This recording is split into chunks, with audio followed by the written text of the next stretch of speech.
Baiklah, Assalamualaikum warahmatullahi wabarakatuh.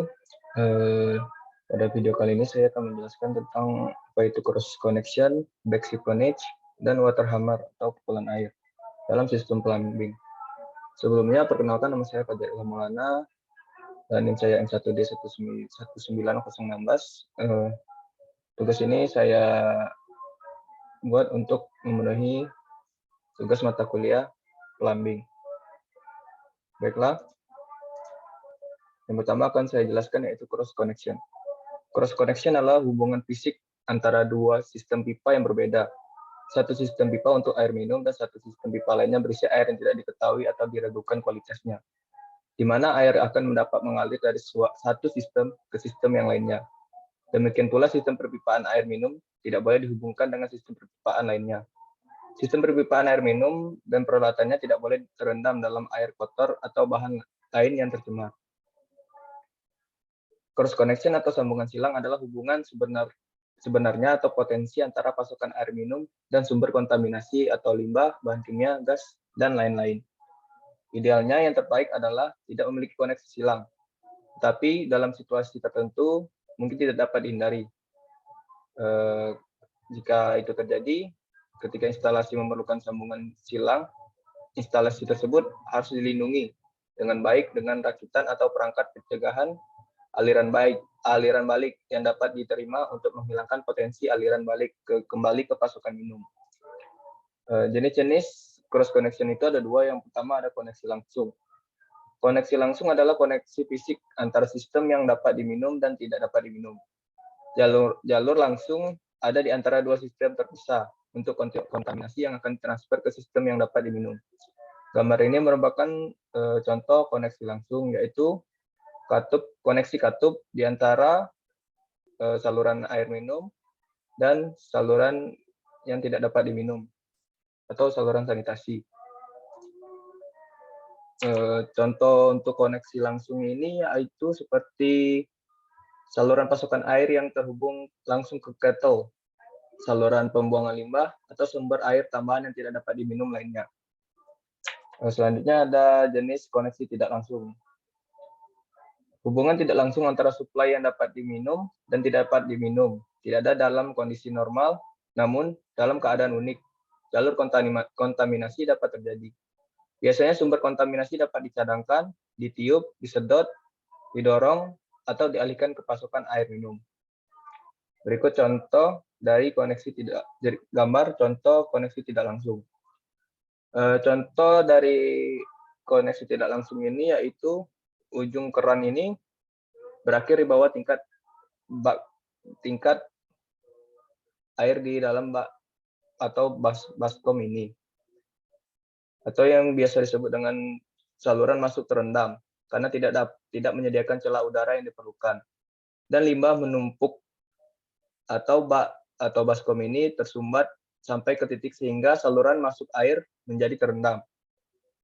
Jika terjadi vakum itu atau tekanan negatif pada suplai air minum, kontaminan yang di dalam bak ini atau baskom ini bisa saja tersedot ke dalam pipa atau selang tersebut sehingga masuk ke suplai air atau suplai air minum, sehingga dapat air yang bersih tadi menjadi terkontaminasi.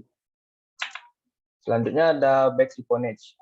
Back siphonage ini adalah terjadinya aliran masuk ke dalam pipa air minum dari air bekas, air tercemar, dari peralatan saniter atau sanitasi atau tangki, disebabkan oleh timbulnya tekanan negatif dalam pipa. Back siphonage ini terjadi ketika tekanan dalam suplai air turun di bawah 0 atau kurang dari tekanan atmosfer atau tekanan head negatif. Dan sumber yang tidak dapat diminum yang berdekatan ditarik atau disedot ke dalam suplai yang dapat diminum.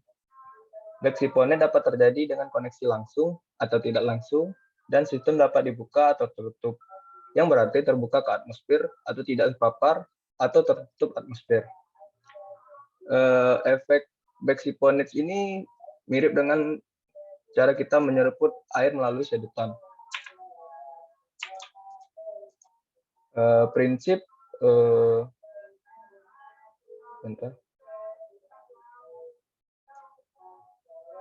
Prinsip penyebab back siphonage ini yaitu yang pertama ada bagian pipa yang terlalu kecil dapat menimbulkan efek aspirator di area terlarang.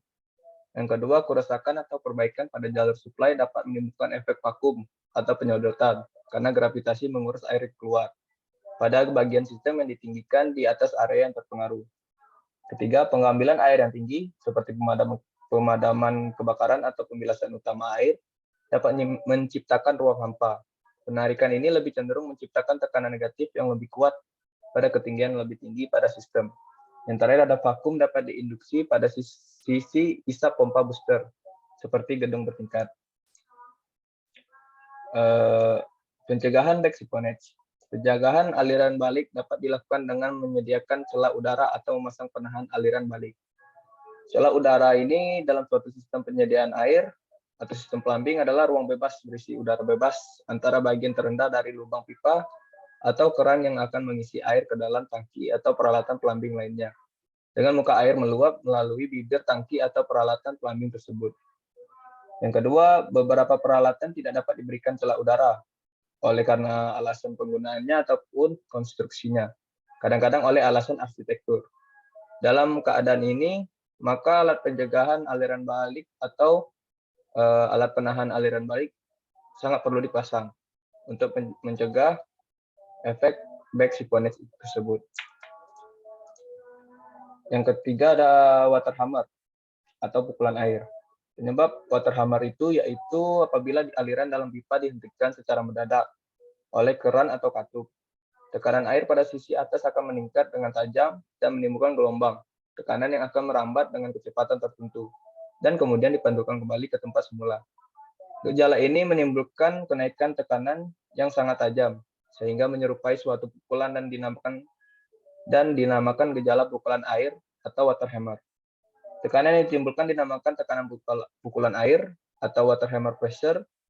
Pukulan mengakibatkan berbagai kesulitan, seperti kerusakan pada peralatan plumbing, getaran pada sistem pipa, patahnya pipa, kebocoran, dan suara berisik, sehingga dapat mengurangi umur kerja peralatan dan sistem pipa.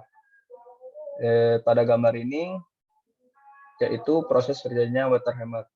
Saat katup atau keran ditutup, aliran airnya masih stabil, kemudian jika keran atau katup ini dibuka, air mulai bergerak dengan kecepatan yang mungkin tinggi, dan jika katup atau keran ini ditutup secara mendadak, akan terjadinya pukulan air atau water hammer.